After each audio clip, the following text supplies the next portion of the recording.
If you need to request a refund from Skype, follow these straightforward steps to ensure a smooth process. Step 1. Visit the Skype support page. Go to the official Skype support website. This is where you will find the necessary information and tools to initiate your refund request. Step 2. Sign into your account. Log into your Skype account using your credentials. This step is crucial as it allows Skype to access your purchase history and account details.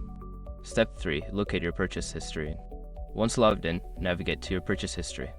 Look for the specific transaction for which you are seeking a refund. This information will be needed for your request. Step 4. Initiate the refund process. Select the transaction and look for the option to request a refund.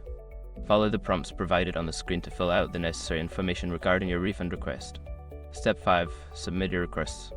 After completing the refund request form, review your information and submit it. You should receive a confirmation email regarding your request, and you can track its status through your account. In conclusion, following these steps will help you successfully request a refund from Skype. Make sure to keep an eye on your email for updates regarding your request.